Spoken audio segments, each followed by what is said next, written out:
ko jaar nga xam ne ce ne sont pas des pouvoiristes Sonko bu doon pouvoiriste kon Diomaye ne serait pas président aujourd'hui parce que la proposition que Macky Sall lui a faite pour reporter élection yi moom mu mën a dugal candidature am Sonko su doon pouvoiriste booba lay dem booba dana accepter la proposition de Macky Sall mais lu mu leen waxoon mu ne nous on a un projet bu dul man di keneen waaw Diomaye aussi même philosophie boobu moom la am donc ça veut dire que voilà des gens qui sont au pouvoir mais qui ne sont pas des pouvoiristes alors que boo doon jël tey que ça soit les Wade que ça soit les Macky Sall ñooñu ce sont des pouvoiristes ñooñu pouvoir bi ni ñu ko jëlee bëgguñu woon ko bokk ak kenn alors que tel n'est pas le cas avec ces gens là moo tax nag ñoom ba léegi seen théorie yooyu ñuy def vraiment ce qu'on appelle les orages désirés te orages yooyu du mës a am entre les deux chaque fois il le théorise dañ ko wax nangam donc Alioune Tine moi je crois que il est en train de donner de la graine à moudre pour ñi nga xamante ne ñoom ñooy théoriser un éventuel conflit entre Diomaye ak Sonko et je crois que loolu Alioune Tine dans les fois Alioune Tine loolu du cëram parce que xam nga Alioune Tine on a l'impression qu'aujourd'hui il se met dans une posture d'opposition alors que loolu du cëram Alioune Tine je crois que on l'attend dans un autre type de discours je vois maintenant des gens de la société civile yi koy commencer jël part en disant que oui les gosses de Pastef xaw ma dañ koy attaquer et cetera oui mais moi je crois que Alioune Tine ne doit pas avoir peur des critiques parce que bon je ne parle pas de menace mais il ne doit pas avoir peur des critiques parce que moom nee na les gens de Pastef sont allergiques à la critique mais lui aussi il est allergique à la critique liberté bi nga am bay mën a taxaw ne Diomaye dañ ko confiner parce que dara gënul graaw nga taxaw un président de la République élu 54% par les Sénégalais nga ne dañ ko confiner au palais de la République wax mënul gën a ñaaw loolu donc je crois que Alioune Tine aussi doit revisiter quand même son verbe war na mën a xoolaat bu baax li muy wax Alioune Tine n'est pas n'importe qui dans ce pays il ne peut pas se permettre des sorties quand même aventurières comme ça di wax et toujours tu parles de la même chose finalement les gens vont se dire mais qu'est-ce qui se cache derrière même le discours de Alioune Tine parce que en moins de 2 mois yow toujours la même chose tu reviens tu dis et puis am na benn étude bu mu def en disant que moom il n'est pas contre un premier ministre fort mais l'essentiel c'est qu'il faut faire des réformes mais le premier ministre déjà boo xoolee au niveau de la constitution il y a qu'un seul article qui le concerne c'est l'article 57 le président 10 articles ñoom ñoo ko concerné 42 ba 52 ça veut dire que aujourd'hui il est question même de dépouiller une partie des prérogatives du président de la République mais xool à qui de droit ñu jox leen ko et pourtant le président Diomaye ça il l'avait dit pendant même la campagne électorale donc pour man jàpp naa daal Alioune Tine ce qu'il a dit sur Sonko pour man il lui a rendu hommage sans pour autant le savoir. et Sonko boobu sax tey jii xawma hasard la ou coïncidence 8 ans ci ginnaaw donc Ousmane Sonko bésu tey jii nii 29 août 2016 la ko président Macky Sall signé loon décret bi nga xam moo jëm ci radiation ci fonction publique am déjà tey jii nii noo koy jàngate loolu tey. waaw xam nga déjà loolu rek pour dire que xam nga histoire moo doy waar parce que Macky Sall ba muy def décret de radiation boobu moom xamul woon ne jour boobu ci la ubbi maintenant la porte vers le pouvoir aux gens de Pastef parce que c'est ça qui a permis à Sonko non seulement de quitter l'administration mais d'avoir les coups de franche pour mën a jublu ci parti bi parce que imaginez à l'époque su fekkee ne Sonko mu ngoon en même temps inspecteur des impôts war a am benn liggéey ba pare toujours nekk chef de parti dina dis lool ci moom ou soit day dem beneen instant moom mu démissionner wala même su dee ko ne aussi jàppal ne ni mu war a manager parti bi di ko mais dès lors waa ji ba mu ko dàqee boobu la ko ubbil bunt pour mu war a mën a toppatoo parti bi pour parti bi tey fii mu egsi war fi mën a egsi donc xacc boo gis rek wërsëgu borom la donc Macky Sall ba mu ko defee à l'époque et pourtant loolu ça fait partie des super pouvoirs du président de la République te même radiation boobu soo ko jàngate sax jaarul ci yoon benn yoon au niveau même de la Cour suprême on a ramené l'affaire là-bas mais ça n'a abouti à rien dans la mesure où xam nga ne dëkk bi moom loi amu foon Macky Sall rek c'est sa loi qui prédominait mais bu ñu nekkoon ci dëkk yoon Ousmane Sonko serait même rétabli dans ses droits mais peut-être que loolu moo nekkoon seen buntu wërsëg boo xam ne ni pour accéder aujourd'hui au pouvoir. et c'est important alors Serigne Saliou yegg si nañ fu may nuyoo suma gars yi nag ndaxte sànq ba tey nuyu ma leen sa xarit yi donc may ma 30 secondes rek. allez-y leen Sidi Thiam donc maa ngi def ko ci contrôle doyen bi donc Youssoufa Thiaw maa ngi lay ziyaara yéen ñëpp ñiy commentaire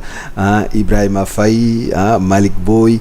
Omar Sonko Iba Diagne nuyu naa leen yéen ñi commenté ñëpp Daba Touba Sey waa Touba yëpp maa ngi leen di ziyaara Oumar Dia Ndiaye Fatou Ibrahima Faye yéen ñëpp nuyu naa leen bu baax a baax Malick Boy Pape Gueye Serigne Mbaye depuis Benn Tali maa ngi leen nuyu bu baax a baax Modou Fall également Biram Diagne yéen ñëpp Birane Diagne Ibrahima Souri Balde yéen ñëpp daal Abdoulaye Diallo donc yéen ñëpp maa ngi leen di ziyaara di leen jox seen wàccuwaay di leen wax ne ñu ngi gis seen i ay messages seen ay commentaires di gis tamit partage yi merci en tout cas de votre fidélité renouvelée à Sénégal 7 Djibi Sarr Dioni moo fi nekk ci waxu gi feggoo ceeg Serigne Saliou Guèye ñuy waxtaane réew mi ak tolluwaay bi Kamou Mbaye yéen ñëpp Serigne Moustapha Mbacké Diouf tout le monde ñu ngi gis ñëpp xam naa ne jombul fii ak émission bi lu muy gën di dem ma leen di gën di ziar yéen ñëpp ndaxte ñun ak yéen ñooy defandoo l'émission alors on poursuit l'émission Serigne Saliou ci beneen ci wàllu ponk ñu gis ne cette semaine ma gis tamit ay convocation yu bëri jëm ci Lat Diop commissaire Keita entre autres donc convocation yi lan la ndax maa ngi gis ci benn commentaire ku naan sax li ñuy xaar mooy gars yi rendre compte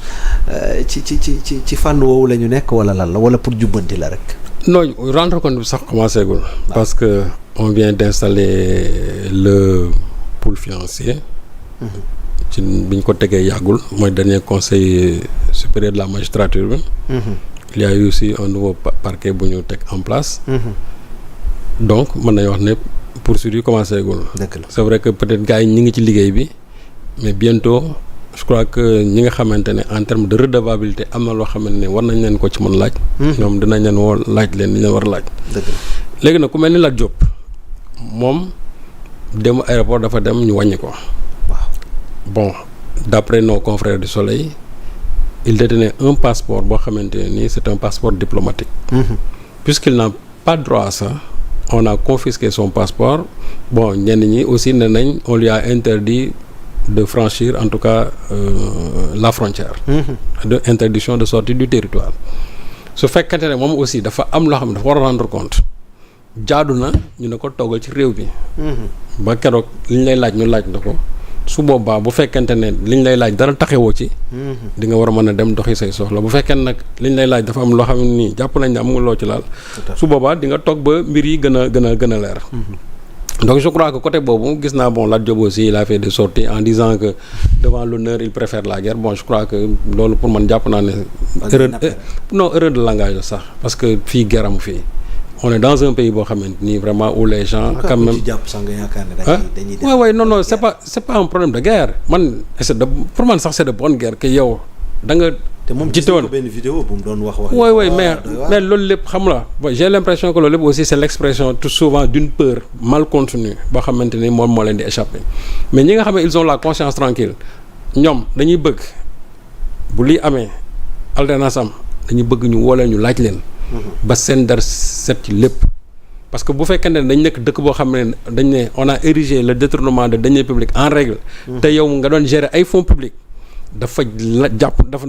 en tout cas dafa jaadu que yow ñu woo la laaj la ci la nga doon gérer su fekkente ne am na rapport yoo xam ne dañ ko génne te rapport yooyu jàpp nañ ne am na loo xam ne yow dañ rapport yi daf la ci cité. su boobaa da ngay ñëw leeral ñi nga xam ne seen xel màcc na ci loolu buñ ci defee enquête yañ ca war a def décision buñ ca mën a jël boobu su boobaa ñoo xam ne décision boobu la. su fekkente ne am ñoo xam ne dañ leen ci taxal.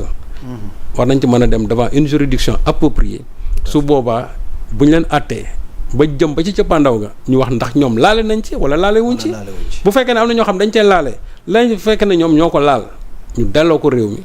bu fekkee ne am na peine boo xam ne aussi war na dal seen kaw muy une peine pénale carcérale ou bien une peine aussi pécuniaire ñu teg ko encore seen kaw. parce que loolu mooy dëgg dañ leen joxoon xaalisu réew mi. ñu koy gérer. xaalisu réew mi soo ko dee gérer amul lu mu tudd mooy sàmm ko te bu ko jël loo xamante ni moomuloo ko.